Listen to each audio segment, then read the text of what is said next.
Chapitre 23. Les anciennes relations. 5-15 janvier 2009. Harry retourna travailler au ministère le 5 janvier. Il avait espéré reprendre en douceur, mais Fawcett vint lui parler 3 jours plus tard. « On a encore un incendie », lui indiqua son commandant en lui tendant un ordre de mission. Owen se pencha pour lire au-dessus de l'épaule de son coéquipier. « Chez Drago Malfoy » s'exclama Harry. « Un rapport avec ce qui s'est passé chez les Goyle il y a 3 semaines ?»« C'est à vous de les déterminer », fit remarquer leur chef. Harry termina de prendre connaissance du document sans autre commentaire. L'alerte avait été lancée 2 heures auparavant, de Sainte-Mangouste. « Monsieur Malfoy vous attend chez lui », indiqua Fawcett. « Voici l'adresse. » Par Hermione, Harry savait que Drago et sa famille ne logeaient pas au manoir Malfoy. Son ordre de mission lui apprit que la résidence du Serpentard se trouvait à proximité du hameau sorcier de Baskerville. La cheminée qui desservait la minuscule agglomération les amena à 2 kilomètres de l'endroit où ils allaient. Ils parcoururent le chemin d'un pas vif, resserrant leurs capes autour d'eux pour se protéger du vent froid. Pendant le trajet, Harry tenta de se préparer à l'entrevue. Apprendre par Hermione que son ancien condisciple vivait honnêtement, traitait bien ses elfes et avait œuvré pour le bien-être des loups-garous, l'avait obligé à réviser radicalement son opinion à son égard.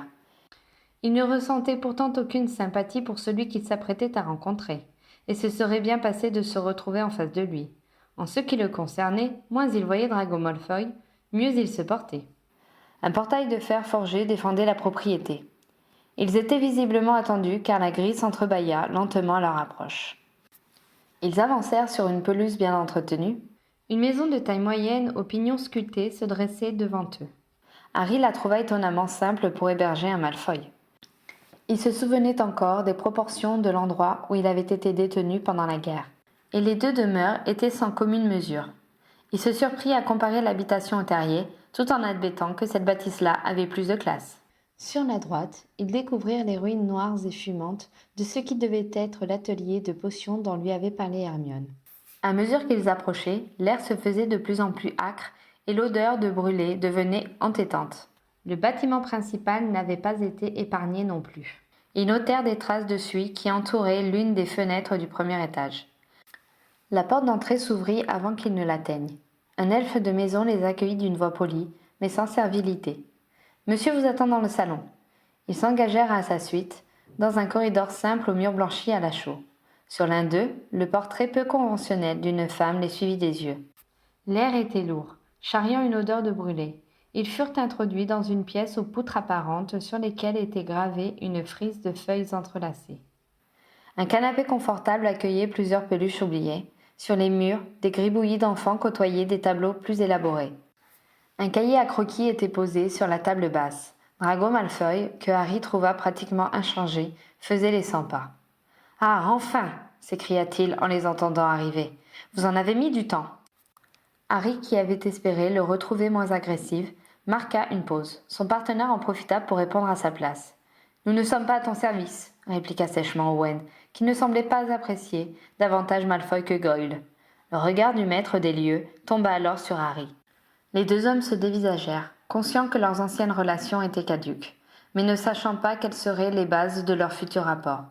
Owen nota leur échange et attendit de voir comment Harry allait gérer la situation.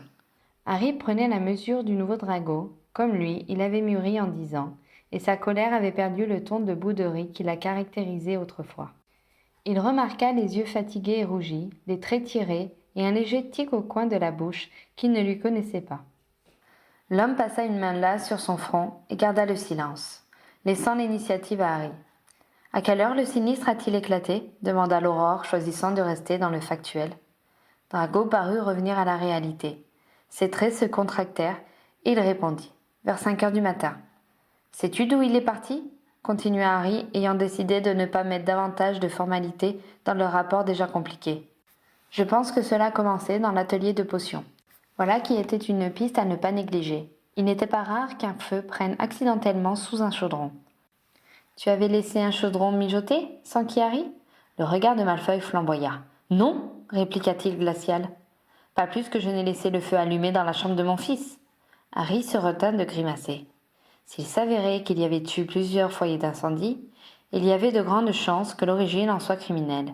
« Pouvons-nous voir les lieux où le feu a pris ?» questionna-t-il. Sans répondre, Drago se dirigea vers la porte du salon. Harry et Owen le suivirent dans l'escalier, puis dans le couloir desservant le premier étage. L'odeur laissée par l'incendie était particulièrement forte à cet endroit. « J'ai demandé aux elfes de ne toucher à rien, » expliqua Drago. « J'ai pensé que vous voudriez faire la constatation des lieux en état. » Owen grogna, mais Harry approuva. « Tu as bien fait. » Drago s'arrêta devant une porte qui béait sur une pièce noircie. Harry y pénétra à la suite d'Owen. Il parcourut du regard les meubles calcinés, les murs souillés de suie. Dans un coin, miraculeusement préservé, se trouvait un balai pour enfants. Harry en avait 2 identiques chez lui, appartenant à ses aînés. « Quel âge a ton fils ?» demanda-t-il, n'arrivant pas à se souvenir du prénom. « Scorpius va sur ses 3 ans ?» le renseigna Drago d'une voix qui tremblait un peu. Harry déglutit. Il s'imagina entrer dans la chambre en flammes d'un de ses enfants. À cette pensée, il se sentit glacé. « Il va bien ?» s'enquit-il, soudain honteux de ne pas avoir posé la question plus tôt. « Il dormait. Il ne s'est rendu compte de rien, » répondit Drago, le ton voilé. « Il a été intoxiqué. Mais le médicomage nous a dit que ses poumons ne garderaient pas de séquelles. Je suis arrivé juste à temps. »« Qu'est-ce qui t'a alerté ?» demanda Harry. « Je ne sais pas. Je me suis réveillé avec l'impression que quelque chose n'allait pas.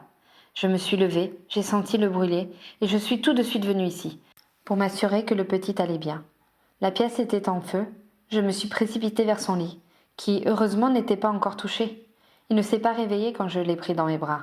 J'ai appelé ma femme et nous sommes sortis le plus vite possible avant d'être intoxiqués à notre tour. Nous nous sommes tout de suite rendus à l'hôpital. » Il marqua une pause avant de terminer. « Quand Scorpius a été hors de danger, je suis revenu ici. Les elfes avaient éteint l'incendie et récupéré nos baguettes que nous avions laissées à l'intérieur. Une fois la situation stabilisée, mon épouse et le petit ont pu revenir à leur tour. Les aurores examinèrent la chambre ravagée. Les vitres de la fenêtre étaient en miettes. Ils ne trouvèrent aucune trace de magie noire ni aucun indice propre à leur donner le moindre début de piste. « Nous allons interroger toutes les personnes qui ont dormi ici, » finit par déclarer Harry à Malfoy, qui les avait observés du seuil de la pièce sans se préoccuper des regards agacés que lui jetait Owen. « À commencer par toi. N'as-tu rien remarqué de suspect avant d'aller te coucher ? » ?»« Non. »« Quelle heure était-il ? 10h30, 11h ? Pourrais-tu préciser ce qui t'a réveillé ? » ?»« Je ne sais pas. Un bruit, je suppose. » »« Quel genre de bruit ? » insista Owen. « Un crépitement, des pas, un grincement de porte ? » ?»« Je vous dis que je n'en sais rien. »« Qui d'autre dormait ici ? » demanda Harry. « Mon épouse. » Nos 5 elfes étaient dans leur quartier, attenant à l'atelier. « Nous allons commencer par Mrs. Malfoy, » indiqua Harry. « Où pouvons-nous la trouver ? » Dans le jardin d'hiver. C'est l'endroit le plus aéré du manoir. Drago les mena au rez-de-chaussée à l'arrière de la maison et entra doucement dans une pièce aux larges verrières, donnant sur une pelouse ensoleillée. Une femme brune, plutôt jolie, vêtue d'une robe froissée et à la chevelure en désordre, se tourna vivement vers eux, un doigt sur les lèvres. Harry remarqua qu'on avait installé un lit où un enfant blond reposait. Drago s'avança vers son épouse et lui chuchota quelques mots à l'oreille. Elle laissa son mari aux cheveux du petit garçon et vint à la rencontre des aurores. Comprenant qu'elle répugnait à quitter la pièce où se trouvait son fils, Harry décida de l'interroger sur place. Il lui posa ses questions en baissant la voix pour ne pas réveiller le jeune dormeur. Les réponses d'Astoria Malfoy n'apportèrent aucun élément nouveau. « Nous aimerions voir l'atelier maintenant », fit savoir Harry après lui avoir permis de retourner auprès de son enfant. Malfoy obtempéra en venant vers eux. Harry remarqua qu'en se croisant, les époux échangèrent une furtive pression du bout des doigts, comme pour se donner mutuellement du courage. Le ménage Malfoy semblait être harmonieux. « Tous mes vœux de rétablissement pour votre petit garçon », souhaita Harry à la femme avant de quitter les lieux. À la suite de Drago, les 2 aurores se dirigèrent vers ce qui restait de l'atelier de potions. L'endroit était ravagé. Il suffisait d'un coup d'œil pour constater qu'il serait plus simple de tout raser et de tout reconstruire, plutôt que de tenter de réhabiliter les locaux. « Les elfes vont bien ?» s'inquiéta Harry, qui se souvint que les quartiers des salariés de Drago se trouvaient dans ce bâtiment. « Certains ont eu le poil un peu roussi, mais rien de grave, » affirma Malfoy. « J'ai veillé à ce qu'ils soient tous soignés. »« Si la cible était ton atelier, c'est assez réussi, » remarqua Harry. « Je suppose que tu n'as plus rien pour travailler. »« Il semble bien, » reconnut son interlocuteur d'une voix bien maîtrisée. « Tu as des concurrents ? » ?»« Tous les autres fabricants de potions, » répondit Malfoy d'un ton ironique. « Tu gagnes beaucoup d'argent avec ce que tu vends ? De quoi vivre normalement ? » « Hermione m'a dit que les demandes de potions Tulou sont en pleine expansion, » remarqua Harry. « C'est vrai, mais les marges sont faibles. On ne peut se permettre d'exiger beaucoup plus cher que le prix de revient, car la clientèle concernée est globalement assez pauvre. Tu vends de la potion Tulou, s'étonna Owen. Il y eut un petit silence pendant que Harry et Malfoy réalisaient qu'ils parlaient d'un sujet qui était assez confidentiel. Entre autres, finit par répondre Drago d'un ton neutre. Owen lança un regard interrogatif à Harry, sentant qu'il n'avait pas toutes les informations requises. Je sais que tu vends tes produits sous le nom que tu as donné à ton entreprise, continua Harry comme si de rien n'était. Qui est au courant que tu es derrière ? Le chef des mystères, celle des créatures magiques et le maître des apothicaires, lui rappela Drago. Je ne sais pas à qui ils en ont parlé, certains loups-garous aussi, mais ceux-là n'ont aucune raison de m'en vouloir. Pas de lettres de menace dernièrement ? Des propos inquiétants ou qui auraient maintenant un autre sens ? Malfoy secoua négativement la tête. Où sont tes parents ? Demanda abruptement Harry. En France, l'air y est meilleur, grimaça-t-il avec ironie. Harry ne put s'empêcher de hausser un sourcil. La solidarité familiale était l'une des rares qualités qu'il était prêt à concéder aux Malfoy. Bien, on va examiner les lieux et ensuite j'aimerais parler aux elfes. Les employés s'étaient réfugiés dans la cuisine. Quand Harry et Owen les rejoignirent, certains préparaient le repas. Les autres étaient assis autour de la grande table, l'air abattu. Leur interrogatoire établit qu'ils avaient tous été réveillés par l'odeur de brûlé et qu'ils avaient tout juste eu le temps de sortir de la bâtisse avant que celle-ci ne s'embrase. L'un d'eux avait ensuite vu qu'il y avait un second incendie dans la grande maison. Il s'y était précipité et était arrivé au moment où M. Drago et Mme Astoria en sortaient avec le pauvre M. Scorpius. Chicky les avait accompagnés à Sainte-Mangouste pendant que les autres s'étaient élancés pour éteindre les flammes et sauver la maison. Pouvaient-ils maintenant aller nettoyer les dégâts ? Une fois les entretiens terminés, Harry leur annonça. « Vous pouvez remettre à neuf le premier étage, sauf la chambre du petit. Nous aurons peut-être besoin d'y retourner. Et l'atelier ? S'enquit Drago ? Harry réfléchit. Il vaut mieux le garder en l'état tant que l'enquête n'est pas close, décida-t-il. Il marqua une pause avant de demander. Tu vas reconstruire ? Je n'ai pas le choix, répliqua sèchement Drago. C'est comme ça que je gagne ma vie. Je veux dire, tu as... Harry hésita avant de continuer. La possibilité de le faire ? Tu t'inquiètes pour moi ? S'étonna son ancien condisciple d'une voix ironique. Le regard plus surpris que moqueur. Le grognement qui émana d'Owen lui apprit que son coéquipier partageait l'étonnement de leur interlocuteur. La production de la potion pour les loups-garous est importante, justifia Harry. L'emploi des elfes aussi. Il se demanda également d'où lui venait cet intérêt pour le sort de Malfoy et sa famille. J'ai quelques réserves qui me permettront de remplacer mon atelier, consentit à révéler Drago. Tu peux dire à Granger que ces précieuses créatures ne se retrouveront pas sur le pavé. Quant à la potion Tulou, je venais juste d'en envoyer à mes clients habituels. Rassuré, conclut-il d'une voix railleuse. Harry préféra ne pas relever. Nous te tiendrons au courant des résultats de notre enquête, se borna-t-il à dire de son ton le plus officiel. Il se tourna vers son partenaire pour lui signifier d'un regard le signal du transplanage.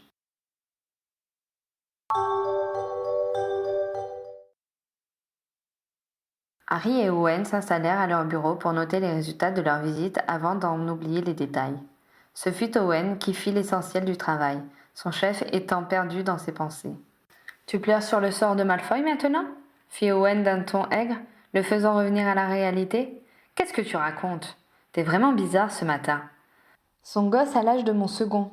Je ne peux pas me réjouir à l'idée qu'un gamin de 2 ans et demi ait failli rôtir dans un incendie criminel. Ce n'est pas ça, assura son coéquipier. C'est votre façon de vous parler tous les deux, comme si vous alliez faire ami-ami. C'est ridicule, protesta Harry. On s'est trop opposés pour devenir amis ou même le souhaiter. Cela dit, on a partagé une guerre et cela crée des liens. Au cas où tu l'aurais oublié, vous n'étiez pas précisément dans le même camp. C'est vrai, mais je sais qu'il détestait Voldemort au moins autant que moi. J'en doute beaucoup. Et puis, qu'est-ce que ça change ? Il a passé 6 ans à tenter de monter tous les Serpentards contre toi. Peut-être, mais... Harry réalisa qu'il ne pouvait pas lui-même s'expliquer l'étrange complicité qu'il éprouvait malgré lui à l'égard de Malfoy. Il lui en voulait encore pour tout ce qu'il lui avait fait subir. Il ne lui avait pas pardonné comme il avait réussi à le faire pour Rogue. Mais il avait un peu pitié de lui à l'idée qu'il était resté pendant 1 an sous la coupe de Voldemort et qu'il avait dû se soumettre à des ordres qui lui répugnaient. Les sentiments ambigus qu'il ressentait pour son ancien ennemi n'avaient rien de plaisant, et il aurait souhaité continuer à le chasser de ses pensées, comme il l'avait fait ces 10 dernières années. Mais il avait une enquête à mener, et il y avait des éléments qu'il était peut-être le seul à connaître parmi les aurores. Il fallait qu'il en parle à son commandant. Il hésita un moment à inviter Owen à se joindre à lui, puis estima qu'il travaillait en équipe sur cette affaire et qu'il ne pouvait pas le maintenir dans l'ignorance. « On va voir Fawcett, lui indiqua-t-il. Amène le rapport. » Pour commencer, il laissa Owen faire un résumé de ce qu'ils avaient observé et entendu lors de leur visite sur les lieux sinistrés.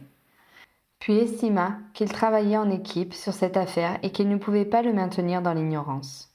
« Connaissez-vous le rôle joué par Malfoy dans l'élaboration de la potion Tulou ?» demanda Harry à son supérieur. « Je ne vois pas de quoi tu veux parler, répondit Fawcett. C'est lui qui l'a mise au point avec ses elfes, expliqua Harry. Owen eut une exclamation de surprise, et le commandant haussa les sourcils. « Tu penses que c'est lié à l'incendie, s'enquit Fawcett ? Le fait que ce soit l'atelier qui ait été complètement détruit va dans ce sens, observa Harry. Mais pourquoi la maison aussi ? La chambre de l'enfant en plus !» Ce serait une vengeance particulièrement cruelle, admit Harry, mais nous ignorons si le criminel savait exactement quelle pièce c'était. Pourquoi Malfoy n'a pas fait savoir qu'il était l'inventeur de la potion, sans qu'Owen et qui était au courant ? C'est le ministère qui lui a interdit de s'en prévaloir, raconta Harry.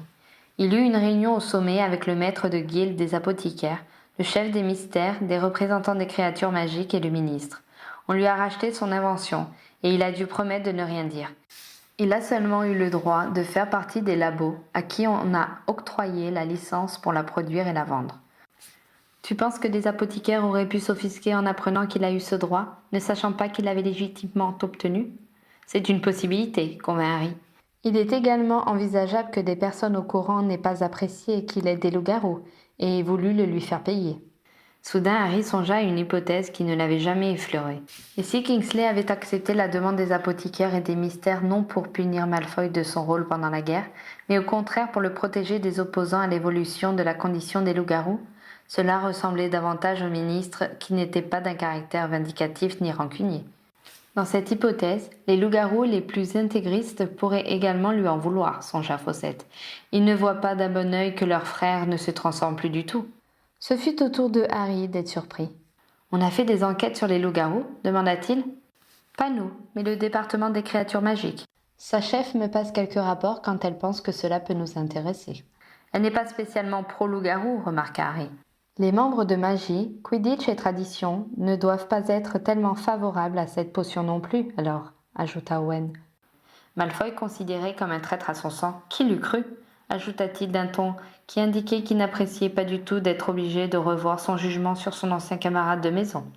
Ne nous emballons pas, fit Fawcett. Cela commence à faire beaucoup d'hypothèses.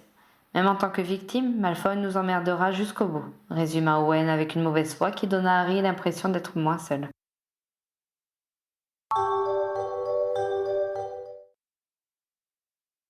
Owen et Harry consacrèrent les jours suivants à étudier les pistes qu'ils avaient identifiées.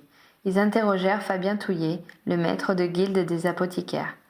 Le maître de potions n'était pas au courant de l'incendie et manifesta surtout de la surprise à l'annonce du sinistre. La première émotion passée, il répondit aux questions des aurores. « Je ne vois pas ce que j'aurais à lui reprocher, affirma-t-il. Il paye régulièrement sa cotisation et ne fait pas d'histoire. Et pourtant, il aurait pu, traduisit Harry. Pensez-vous que certains de vos administrés se seraient offusqués de la permission obtenue par Malfoy de vendre la potion Tulou ? S'enquit prudemment Owen. Au début peut-être, mais vous n'ignorez pas que ce marché a été long à démarrer et que ceux qui ont eu les premiers agréments n'en ont pas retiré grand-chose avant plusieurs mois. Et maintenant, s'enquit Harry davantage pour sa culture personnelle que pour les besoins de l'enquête ? Les demandes sont régulièrement en hausse. Je pense que d'ici un an, cela se stabilisera. Ce n'est pas un marché si important que ça, vous savez. Une clientèle fidèle, certes, mais assez peu fortunée. Rien qui ne justifie ce genre d'attaque. Touillet laissa passer un petit silence et dit « Si Malfoy nous avait contactés, on lui aurait proposé un coup de main. La guilde est aussi là pour épauler ceux qui subissent des coups durs. Il n'est pas trop tard pour bien faire, suggéra Harry tandis que son coéquipier levait les yeux au ciel. Je vais quand même faire passer le mot auprès de tous ceux qui produisent également cette potion pour qu'ils mettent des protections sur leurs ateliers, décida Touillet.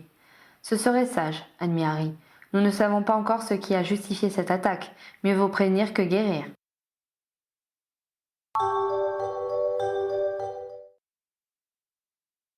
Harry n'était pas enthousiaste à l'idée de contacter Estia Jones suite au profond désaccord qu'elle avait eu avec Hermione. Il la croisait régulièrement dans les couloirs et ascenseurs du ministère, mais ils échangeaient rarement davantage qu'un bonjour poli. Il lui était reconnaissant d'avoir fait partie de l'escorte qui l'avait accompagné au Square Grimoire quand il avait 15 ans, mais il ne la connaissait pas assez pour engager une réelle conversation avec elle. Ses saluts, après le changement de département d'Hermione, étaient devenus très froids. Il ne voyait cependant pas comment se dispenser de la rencontrer dans le cadre de son enquête. Il rédigea donc une feuille volante à son intention le lendemain de sa visite auprès du maître de guilde. Elle l'invita à passer dans son bureau, à sa convenance, et il s'y rendit, accompagné d'Owen. Elle les fit asseoir en souriant aimablement et Harry décida de faire comme si aucun désaccord n'existait entre eux. Il lui raconta ce qui était arrivé à l'atelier de Drago Malfoy et indiqua qu'il n'excluait pas que ce soit à cause de son rôle dans la mise au point et la distribution de la potion Tulou. « Pensez-vous qu'on tente d'arrêter la distribution de la potion » s'inquiéta Estia. « Ce n'est qu'une hypothèse, » rappela Harry. « Nous avons prévenu le maître de guilde des apothicaires pour qu'il passe le mot aux artisans concernés. Votre commandant vous a-t-il transmis le rapport que je lui ai donné le mois dernier ? Il nous en a parlé. Comme je l'en ai averti, certains loups-garous ont été très sensibles à l'argumentation qu'on leur a présentée il y a 10 ans, quand vous savez qui les a fait basculer dans son camp. C'est en gros le discours que Greyback a clamé à son procès, la fierté d'être loup-garou et autres stupidités. Il reste des irréductibles qui ne voudront jamais prendre de potions, qui feront leur possible pour continuer à mordre et pousseront les autres garous à en faire autant. Dans ce cas, ils ont raté leur but avec Malfoy. Il avait déjà envoyé les doses de la prochaine lune, remarqua Owen. Mais rien ne dit qu'il pourra assurer la livraison suivante, s'inquiéta Estia. J'espère que les autres apothicaires feront bien attention. Avez-vous des noms et des adresses de loups-garous réfractaires ? Demanda Harry. Ils sont assez instables, et vous ne trouverez sans doute personne à l'endroit indiqué, soupira Estia en se levant cependant pour aller fouiller dans une armoire. Je vous déconseille fortement d'aller les interroger sans escorte. Je peux mettre certaines personnes de mon service à votre disposition, si vous le souhaitez. Nous n'avons pas l'intention d'aller les voir les jours de pleine lune, fit remarquer Harry. Leurs morsures sont dangereuses à tout moment, insista-t-elle, et la face couturée de Bill s'imposa à Harry. Je pense que nous saurons nous débrouiller, assura-t-il cependant. Merci pour votre proposition.